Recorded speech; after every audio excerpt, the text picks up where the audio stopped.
Chosen one, anchor your spirit to what I am about to say right now. That restlessness you have been carrying, the one that wakes you up before the sun rises and sits with you long after everyone else has gone to sleep.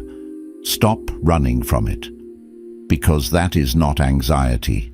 That is a calling. The enemy has been working overtime this week for one reason and one reason only. He knows that you are standing at the exact coordinates your destiny was mapped to before you ever took your first breath. It all shifts now. The confusion, the feeling of being out of place, the sense that your life has been moving but not arriving. It ends here. Not because of luck, not because of coincidence, but because of what you have been doing in the quiet. The praying no one saw, the obedience no one applauded, the staying when everything inside you was screaming to leave. Think back to that moment this week when you felt completely out of sync with the world around you, when you sat in a room full of people and felt like you were watching life from behind glass, close enough to see it, but separated from it by something you could not explain. You thought something was wrong with you. You thought you were falling behind. You thought God had forgotten to open the door. But let me tell you what was actually happening in that moment. Heaven was separating you. You did not find this message by accident. The algorithm did not bring you here. God did. This is a divine appointment written into the architecture of your life before the foundations of the earth were laid. You are not stumbling into this. You are arriving. Stay until the very last second of this message. In the next few minutes, I am going to hand you the decree that confirms your assignment was never cancelled. I am going to walk you through the evidence hidden inside the moments you thought were wasted, so you can see exactly where God was positioning you even when it felt like He had gone silent. And at the end, I am going to give you the declaration that seals this season and opens the door you have been standing in front of for years. Do not scroll past this. The version of you that has been on their knees asking God if any of this was real, this is where they get their answer. If you leave now, you leave before the verdict is read. I know what the last several days have felt like. The atmosphere has been layered, heavy in a way that is hard to describe to someone who has not felt it, like the pressure in your ears when you descend too fast, that sensation that something is shifting, but you cannot locate the source. Maybe you found yourself standing in your kitchen this week, staring at nothing, mid-task, overwhelmed by a feeling you could not name. Or maybe you woke up at 3 in the morning, and instead of going back to sleep, you just lay there in the dark with your eyes open, thoughts moving like water, not loud thoughts, not panicked thoughts, just a deep, ancient knowing that something is about to change. You feel like you are between two worlds, like the old version of your life no longer fits, but the new one has not fully materialized yet. And in that in-between space, the enemy has been whispering a very specific lie. He has been telling you that the reason you feel displaced is because you made the wrong choices. He has been replaying specific moments, that relationship you ended, that opportunity you did not pursue, that season when you withdrew and went quiet and let the world move without you. He's been pointing to those moments and telling you that your destiny was derailed, that the life you were promised passed you by while you were not paying attention, that the window closed and you missed it. But I need you to hear what the scripture actually says about this moment. Jeremiah 1:5 says, "Before I formed you in the womb I knew you. Before you were born I set you apart." Listen to the weight of that promise. Before you made a single decision, before you had the chance to succeed or fail, to obey or disobey, to step forward or step back, God already knew you. God already set you apart. God already wrote the assignment, which means the enemy's entire argument collapses. You cannot disqualify a destiny that was authored before you existed. You cannot delay a calling that was sealed before your first breath. You cannot lose a position that was established before time began. The enemy is not replaying those moments to convict you. He is replaying them because he is terrified of what you are about to step into. He knows that every one of those seasons you think were detours were actually preparation. He knows that the silence was a classroom. He knows that the withdrawal was a refinement. He knows that the in-between you have been living in is not a waiting room. It is a launching pad. The heaviness you feel right now is not the weight of a missed destiny. It is the weight of one arriving. It is the pressure that comes right before a door opens that no man can shut. It is the tension in the atmosphere right before heaven acts. You were not forgotten. You were not overlooked. You were not disqualified. You were being formed. And what God forms, He finishes.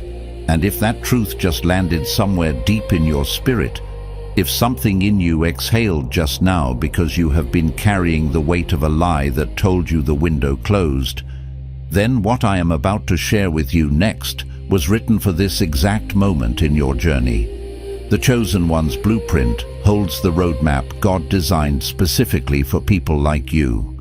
8 chapters that decode why your life unfolded the way it did, why the suffering came early, why the separation felt so severe, and what God is activating in this very season you are standing in. It includes the complete audiobook, so you can carry this revelation with you wherever you go, during prayer, during rest, during those quiet 3 a.m. moments when heaven seems closer than it does in the daylight. And it comes with a powerful bonus, activating your prophet mantle, for those who sense that God is not just calling them forward, but calling them to speak with authority into the lives of others. The link is in the first pinned comment below, but it will not stay there forever. Now stay with me, because what I am about to walk you through is going to show you not just that God was present in your hardest moments. It is going to show you what He was building inside you while you were convinced He had gone quiet. Many times the divine architect works in silence behind the scenes, far from the clamor of the world and the expectations of others. It's in these hushed seasons, when the noise of performance fades and the external validations cease, that the truest, most enduring structures of your soul are often laid. You might have felt an aching void, a sense of being overlooked or even forgotten, perceiving the stillness as an absence of divine activity. Yet, paradoxically, these are often the very laboratories of transformation, where God's hand is most intimately at work, sculpting, refining, and preparing you for a future you cannot yet fathom. He was not absent. He was intimately involved in the deeper work, the foundation setting, the character building that could never take place under the glare of public scrutiny or the pressure of immediate demands. He was meticulously weaving resilience into your spirit, strengthening your spiritual sinews, and embedding a depth of understanding that only quiet perseverance can cultivate. The first thing you need to understand is this: the version of yourself you have been mourning was never the final version. You have been grieving a life that was not lost. It was interrupted on purpose. There is a profound difference between a detour and a divine redirect, and the enemy has been betting everything on your inability to tell them apart. A detour might simply delay you, an unexpected turn in the road that eventually leads back to the path you were on. But a divine redirect is a complete rerouting, a recalibration of your entire trajectory, initiated by heaven itself. The enemy, with his insidious whispers, wants you to believe that this rerouting is a permanent dead end, a proof of your failure or worthlessness. He knows that if he can make you mourn long enough, if he can trick you into fastening your spirit to the past that God has already moved you from, you will stop moving forward. He knows that grief, when it is misdirected, becomes an anchor, weighing down your soul and preventing you from unfurling the sails of your future. And so he has let you sit in the wreckage of seasons that were never disasters to begin with. They were demolitions, controlled, intentional, heaven-authorized demolitions. Think of a master builder who, seeing the limitations of an old structure, brings it down not out of destruction, but out of a magnificent vision for a skyscraper that will reach higher, stand stronger, and serve a greater purpose. These demolitions, though painful, are always in preparation for something far grander. Because God never tears down what He does not intend to rebuild at a higher level, a more robust design, a more glorious expression of His original blueprint for your life. He sees beyond the rubble. He sees the potential for beauty where you only see brokenness, and He is orchestrating a spiritual renovation, clearing the ground for foundations that can bear the weight of a far greater destiny. Think of the temple in Jerusalem. When Solomon's temple, a marvel of ancient architecture and a symbol of God's presence, was destroyed, it was not the end of God's dwelling place on earth. It was the preparation for something more glorious, a prophetic foreshadowing of the new covenant, where God would dwell not in temples made with hands, but in the hearts of His people. Ezra did not walk into the rubble of that first temple and conclude that God had abandoned Israel, that His promises were nullified, or that their destiny was forever lost. No, he walked into the rubble and, driven by a divine mandate, began to rebuild. And the rebuilt temple, though it might have lacked some of the original grandeur, still stood on the same consecrated ground as the one that fell. Your life is the same. The ground beneath the ruins, the very landscape of your past disappointments and shattered expectations, is still consecrated. It is holy ground, marked by God's enduring covenant with you. The foundation of your identity in Christ, the bedrock of His promises over your life, is still intact, unshaken by the tremors of your trials. And the rebuild, dear friend, has already begun. You just have not been able to see it yet because you have been too focused on what fell, on the dust and debris of what was, to notice what is steadily, miraculously rising. It's like watching a majestic oak tree shed its leaves in winter. From a superficial glance, it might appear dead, but beneath the surface, life is preparing for an even more vibrant spring. But here is where it goes deeper. It is not just about what fell. It is about what was forged in the falling. It's about the invaluable treasures that could only be unearthed in the crucible of your deepest trials. There are things that can only be formed in a person through loss, through profound letting go, through the stripping away of everything comfortable and familiar. Not because God is cruel or delights in our suffering. God is love itself, and His heart breaks for us in our pain. Psalm 34:18. But because certain qualities of character, certain depths of compassion, certain levels of unshakable faith, and an unparalleled resilience cannot be produced any other way. You cannot manufacture in comfort what is only created in pressure. You cannot cultivate authentic empathy without experiencing your own brokenness. You cannot truly grasp the steadfastness of God's grace until you have felt utterly helpless. Diamonds do not form in open air. They are made deep underground, under immense geological weight and heat that would crush anything not meant to endure it, transforming mere carbon into something brilliantly unyielding. And if you are still here, if you survived the pressure that was meant to eliminate you, if you endured the heat that was designed to incinerate your hope, then you are the living, breathing proof that what is inside you was built to last, engineered by a divine hand for eternal purpose and unshakable strength. This is the refining fire, not a consuming one, that prepares you to reflect His light more brightly. Malachi 3:3. Consider Job, not the sanitized, comfortable version of Job that people reference casually as a lesson in patience, but the raw, visceral version most people quietly avoid. The Job who lost everything, his children, his wealth, his health, his reputation, and then sat in silence for 7 days while his friends watched, unable to find words, a testament to the profound depth of his anguish. This was not a Job who performed his grief for an audience. He inhabited it. He went all the way down into it, into the depths of despair. He questioned, he wrestled with the inexplicable injustice. He cried out to God, demanding an audience with the Most High, longing for an answer to the why. And here's the pivotal truth. God did not rebuke him for his honesty, for his pain, for his struggle. God honored it. Because authentic engagement with your pain, real, unfiltered wrestling with the weight of your suffering, allowing yourself to feel the devastation without pretending it away, is not a lack of faith. It is, in its purest form, the highest expression of it. It's an act of profound trust to bring your rawest self before God. And God met Job not with an explanation that would satisfy his intellectual query, but with a revelation.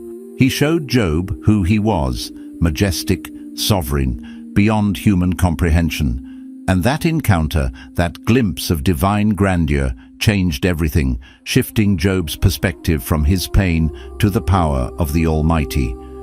You have been waiting for an explanation, yearning for the logical answers to the shattered pieces of your past.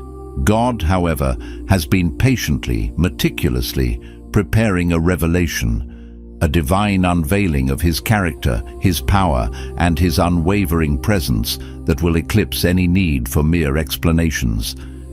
And this leads us to something most people miss entirely. The place where you are standing right now, this in-between, this liminal space that feels like neither here nor there, like being suspended between two worlds, is not evidence of stagnation. It is, in fact, undeniable evidence of transition. And transition is the most spiritually active state a person can be in, even when it feels like the most spiritually silent. It's akin to the profound, unseen activity beneath the Earth's surface during winter, preparing for an explosive spring. Think of the caterpillar. It does not know it is becoming a butterfly. Inside the chrysalis, from its own limited perspective, it is utterly dissolving. Its old form, the only identity it has ever known, is breaking down, liquefying. It has no framework for what is happening to it. It cannot see the intricate formation of new wings. It cannot feel the miraculous transformation working within its very cells.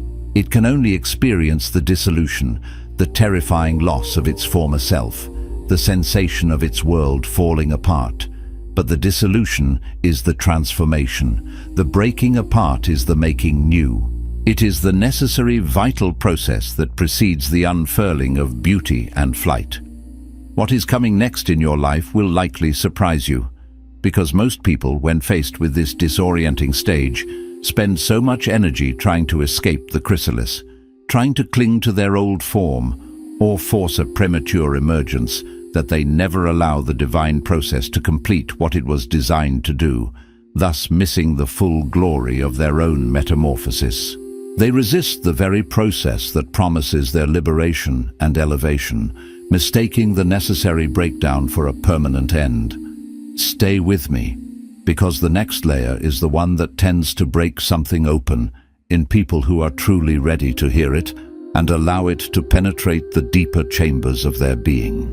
There is an agreement you have been living inside of that you did not consciously choose, but you have been honoring it with everything you do, with every internal dialogue and every hesitant step.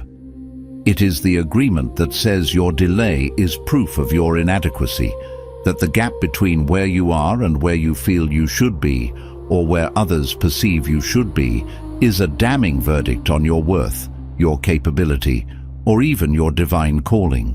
And this agreement, this deeply ingrained belief, did not start with you. It was handed to you, subtly, insidiously, by a world that relentlessly measures value in output, in visible achievements, in public visibility, and in relentless acceleration. It was handed to you by well-meaning but limited people who simply could not see what God was doing in your quiet, hidden seasons because they had no reference for that kind of profound, internal work.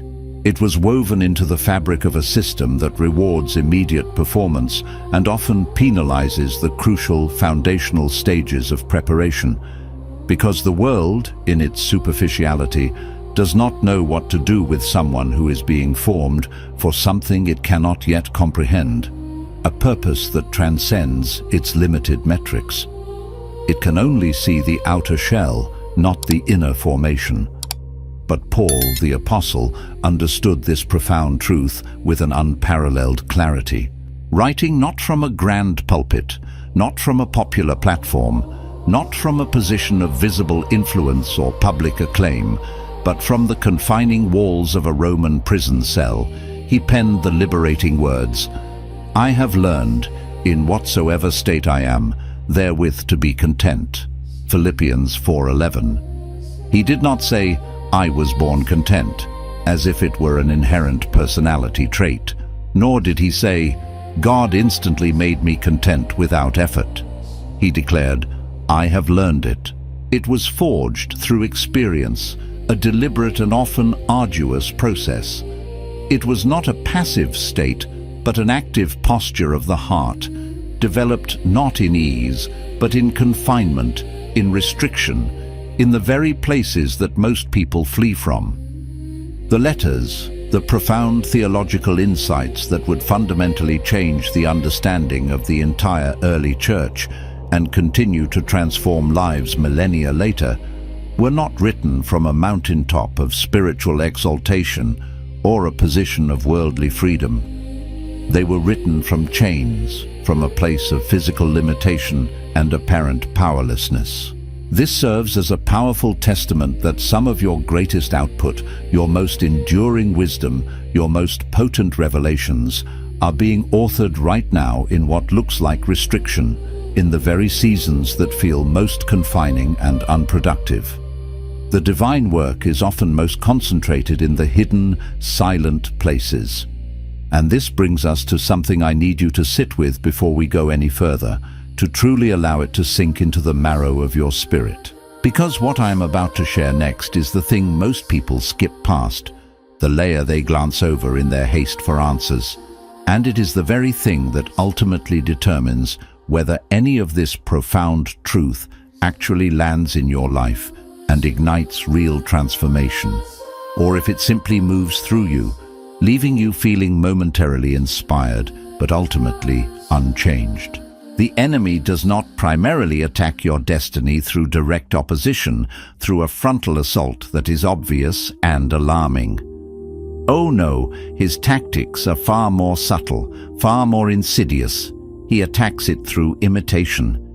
He does not always come as a force against you, a clear adversary to be identified and resisted.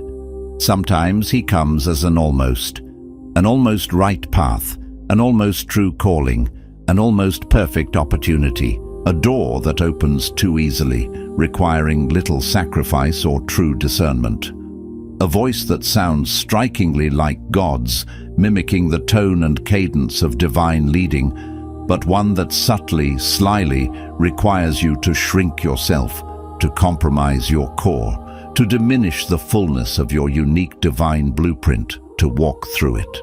And tragically, many chosen people with genuine callings, real gifts, authentic purpose woven into their very being, have found themselves years into a direction that felt right, that seemed logical, that even brought some fleeting success, but was subtly off.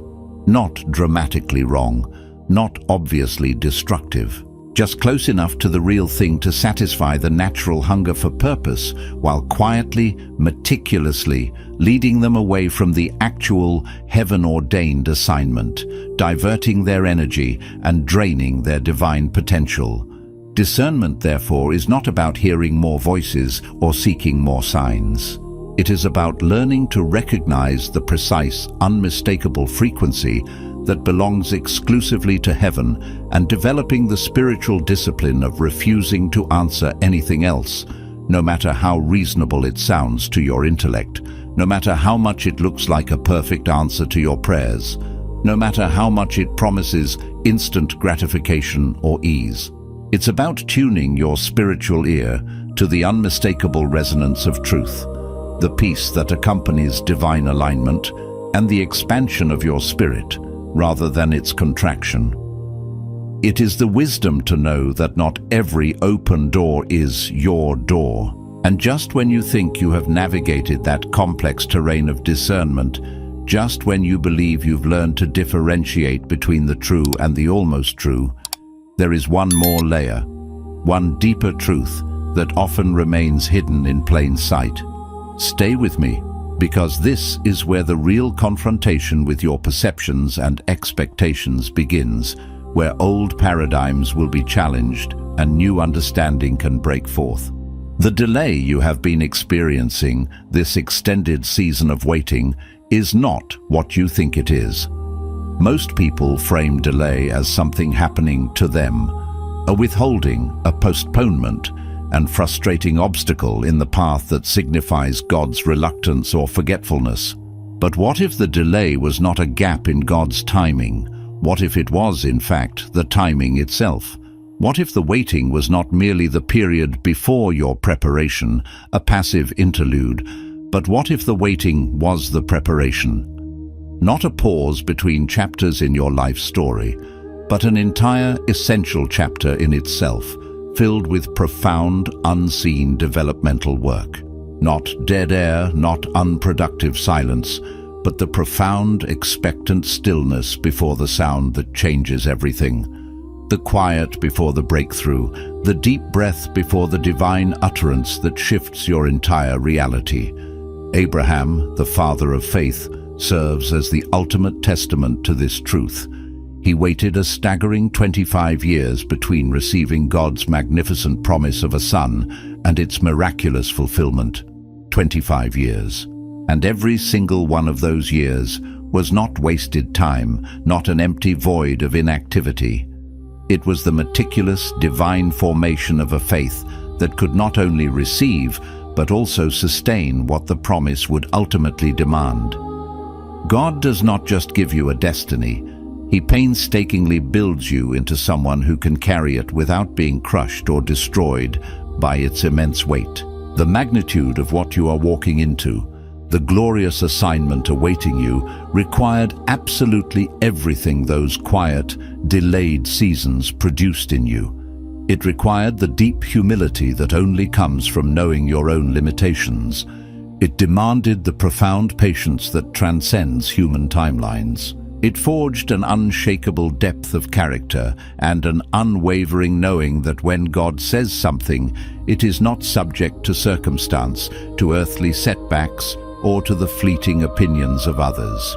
It is truth, and it will come to pass. Coming up next, the hidden thing beneath even this, the one crucial shift that most people never make, the singular pivot that determines whether everything you just received becomes true, life-altering transformation, or if it simply remains mere information, intellectually stimulating but powerless to change your reality. Here is what I did not expect to say today, a word that bubbled up from the depths of my spirit with an undeniable urgency.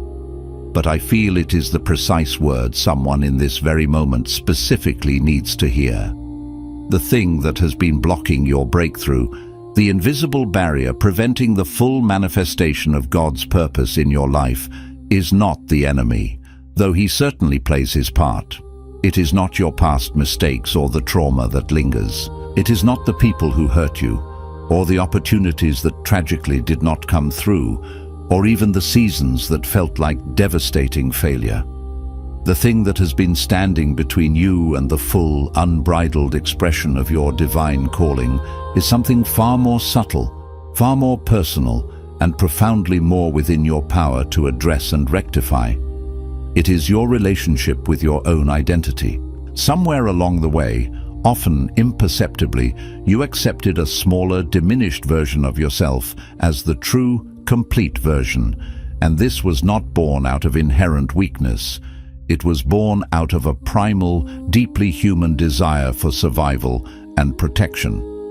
You learned, through the harsh lessons of life, to manage expectations, your own, and perhaps more acutely, everyone else's.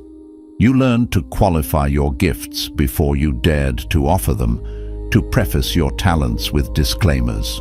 You learned to apologize for your calling, to diminish its scope or significance before you even fully stepped into it. You learned to hold back the magnificent fullness of who God inherently made you to be, because that very fullness once made people uncomfortable, once drew rejection, once cost you something precious that you simply did not want to lose again. The pain of past wounds taught you a false sense of safety in retraction, and so, slowly, painstakingly, you accommodated. You edited yourself.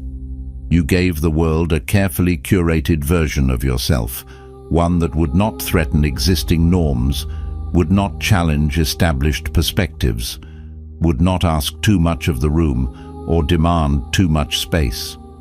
You became a shadow of your intended self, believing it was the only way to avoid further hurt or disappointment. But that version, as safe, as palatable, as managed as it felt, was never, ever the version God anointed. It was a compromise, a cage constructed around a wild, divine spirit. Moses, the mighty deliverer, had to grapple with this very same fracture in his identity. The man who would eventually part the Red Sea, who would stand unflinchingly before the most powerful Pharaoh on earth, who would carry the tablets of the law down from the terrifying glory of Mount Sinai. That very man stood before a burning bush, trembling, and said to the voice of the Almighty, "Who am I?" Exodus 3:11. This was not an act of genuine humility.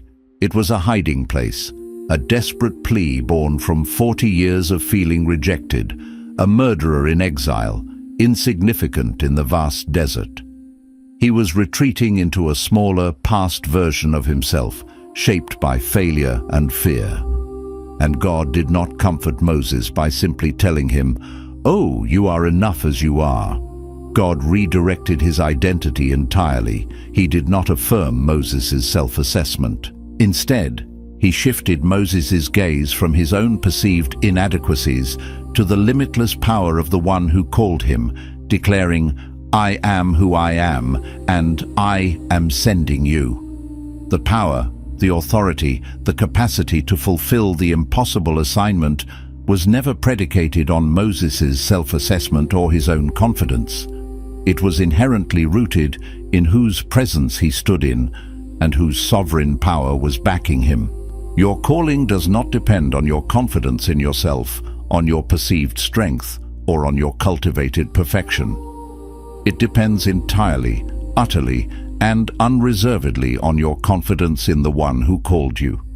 It is his strength made perfect in your weakness. 2 Corinthians 12:9. And here is the truly unexpected thing, the radical truth that reframes everything you have just received and brings it into sharp, transformative focus. The version of you that God is calling forward, the magnificent blueprint he is now activating, is not a more polished version than who you are right now.